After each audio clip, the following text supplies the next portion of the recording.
ജയറാം സേനൻ വല്ലാത്തൊരു കെമിസ്ട്രി ഉണ്ടായിരുന്നില്ലേ? ഉണ്ടായിരുന്നു, തീർച്ചയായിട്ടും ഉണ്ടായിരുന്നു. അത് 16 സിനിമകളിൽ എനിക്ക് തോന്നുന്നു 14 സിനിമയും 100 ദിവസം കഴിഞ്ഞ് ഓടിയിട്ടുള്ള സിനിമകളാണ്. പക്ഷേ ആ കെമിസ്ട്രിയിൽ അതിൽ ഒരു പ്രശ്നം വന്നു പറഞ്ഞാൽ മാനസികമായ ചെറിയ പ്രശ്നം വന്നു.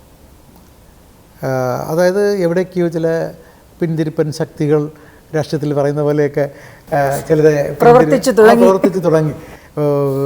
അപ്പോൾ അങ്ങനെയൊക്കെ ജയറാമിനാണ്, എന്നെ സംബന്ധിച്ചിടത്തോളം അല്ല, എനിക്ക് അങ്ങനെയുള്ള പ്രശ്നങ്ങളൊന്നും. പക്ഷെ അങ്ങനെയൊക്കെ ഞാൻ ചോദിക്കട്ടെ, നമ്മൾ തമ്മിൽ എത്രയോ അറിയാം, എത്രയോ ക്ലോസ് ആയി, നമുക്ക് തമ്മിൽ അങ്ങനെ ഒരു പ്രോബ്ലം വന്നാൽ ഇന്ന് പറഞ്ഞു തീർക്കാൻ പറ്റാത്ത എന്ത് കാര്യമാണുള്ളത്? പറഞ്ഞു തീർക്കാൻ സിനിമയ്ക്കകത്ത് മാത്രം ആൾക്കാരെ കിട്ടാറില്ലെന്നുള്ളതാണ് എനിക്ക് തോന്നുന്നത്. വേറെ എല്ലായിടത്തും ഉണ്ട്, ഈ രാഷ്ട്രീയത്തിലൊക്കെ തന്നെ എന്ത് കടിയാണെന്നാലും പറഞ്ഞു തീർക്കാറുണ്ട്. സിനിമയ്ക്കകത്ത് എനിക്ക് തോന്നുന്നു അങ്ങനെ എനിക്ക് തോന്നുന്നു അതിങ്ങനെയാണ് അതിനെ ചിത്രീകരിക്കുന്നത്. ഇങ്ങനെയാണ്, അവർ കുറേ പടം ചെയ്തതല്ലേ, ഇനി മാറിച്ചേട്ടെ, അങ്ങനെയൊക്കെ ഉള്ളൊരു ആറ്റിറ്റ്യൂഡിലാണ്. പിന്നെ എനിക്ക് തോന്നുന്നു ജയറാമിന് എന്തൊക്കെയോ തെറ്റായ, ഞാൻ നേരത്തെ പറഞ്ഞില്ലേ, ഫോണിൽ കൂടെ കഥ പറഞ്ഞ് ആ കഥ കേട്ട് മാത്രം വന്ന് സിനിമയിൽ അഭിനയിക്കുന്ന സിനിമകളായിരുന്നു ഈ 16 സിനിമകൾ. ഇപ്പം അങ്ങനെയല്ല, മറ്റ് പലരും ചെയ്യുന്നത് പോലെയൊക്കെ ജയറാമും ആവശ്യമില്ലാത്ത ഇൻവോൾവ്മെൻറ്റും ഇൻ്റർഫിയറൻസും, ഇൻവോൾവ്മെൻ്റ് ആവാം പക്ഷേ ഇൻ്റർഫിയറൻസ് ആവാൻ പാടില്ല. അപ്പം അങ്ങനെയൊക്കെ കുറേ തെറ്റിദ്ധാരണയുടെ ഇത് സഞ്ചരിച്ചുകൊണ്ടിരിക്കുകയാണ് പലരും. അപ്പോൾ ഞാൻ നേരത്തെ പറഞ്ഞത്, അങ്ങനെ ഒരുപാട് കോംപ്രമൈസിൽ ഒരു സിനിമ ചെയ്തിട്ട് കാര്യമില്ല എന്ന് വിശ്വസിക്കുന്ന ഒരാളാണ് ഞാൻ. പിന്നെ ഒരു ആക്ടറുടെ ട്യൂണിങ്ങും ഒരു ഡയറക്ടറുടെ ട്യൂണിങ്ങും വേറെയാണ്, രണ്ടാണ്. ഡയറക്ടറുടെ വിഷ്വലൈസേഷൻ ഡിഫറെൻ്റ് ആണ്. തീർച്ചയായിട്ടും ഒരു സംവിധായകൻ എന്ന് പറയുന്നവൻ തിയേറ്ററിലിരിക്കുന്ന ഓഡിയൻസിനെ മുന്നിൽ കണ്ടുകൊണ്ടാണ് അതിൻ്റെ തിരക്കഥ ഉണ്ടാക്കുന്നത്, അതിൻ്റെ വിഷ്വൽസ് ഉണ്ടാക്കുന്നത്, അതിലെ പാട്ടുകൾ ചിത്രീകരിക്കുന്നത്, എല്ലാം അങ്ങനെയാണ്. ഒരു നടൻ, ഒന്നാമത് കാര്യം, നടന്മാരാരും തിയേറ്ററിൽ പോയി സിനിമ കാണാറില്ല. അവരഭിനയിച്ച സിനിമ പോലും പലപ്പോഴും കാണാറില്ല. അവർ പിന്നെ DVD അല്ലെങ്കിൽ TV വരുമ്പോഴേക്കാണ് സിനിമ കാണുന്നത്.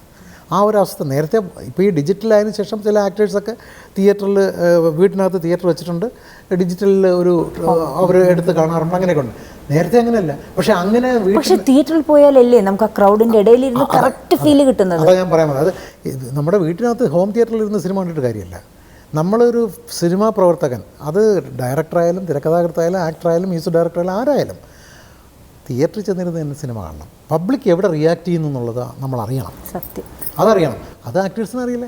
അപ്പം നമ്മളിപ്പോൾ ഒരു ലൊക്കേഷനിലൊരു സീക്വൻസ് വർക്ക് ചെയ്യുമ്പോൾ ആക്ടർ കയറി ഇടപെട്ടിട്ട് അതിങ്ങനെ ആക്കിക്കൂടെ എന്ന് ചോദിക്കുമ്പോൾ എന്നെ സംബന്ധിച്ചിടത്തോളം എനിക്കത് ഭയങ്കര പ്രോബ്ലമാണ്. കാരണം എനിക്കറിയാം ചെയ്യാൻ പോകുന്നതാണ്, നമ്മുടെ ഫോർമാറ്റിലുള്ളതാണ് കറക്റ്റ് നമുക്കറിയാം. അപ്പം നമ്മളതിനു വേണ്ടി വാദിക്കും. അപ്പം ഇങ്ങനെ വാദിക്കുന്നവനാണെന്ന് വെളിയിൽ അറിയുമ്പോൾ തന്നെ ആരും ഡേറ്റ് തരത്തില്ല, മനസ്സിലായില്ലേ? ഓ രാജസ്ഥാനിൽ അയ്യോ അയാളുടെ അടുത്തൊന്നും പോയാൽ ശരിയാകത്തില്ല, അയാളൊന്നും പറഞ്ഞാൽ കേൾക്കത്തില്ല. അയാളെന്തിനാ പറഞ്ഞാൽ കേൾക്കുന്നത്? ഞാൻ പറഞ്ഞാലല്ലേ അവർ കേൾക്കേണ്ടത്, അല്ല അങ്ങനെയല്ലേ? ഇപ്പോൾ സ്കൂളിൽ കുട്ടികൾ പറയുന്നത്, ഞങ്ങൾ പറയുന്നത് ഈ സാറ് കേൾക്കത്തില്ല എന്ന് പറഞ്ഞിട്ട് കാര്യമില്ല, സാറ് പറയുന്നതല്ലേ കുട്ടികൾ കേൾക്കേണ്ടത്. പക്ഷേ മലയാള സിനിമയിൽ അത്ര അങ്ങനെ ഞാൻ പറഞ്ഞാൽ കേൾക്കണമെന്ന് വിചാരിക്കുന്ന ഡയറക്ടേഴ്സ് ഒരുപാടുണ്ടോ? ഇല്ല, അവർക്കൊക്കെ പടങ്ങളും ഉണ്ട്.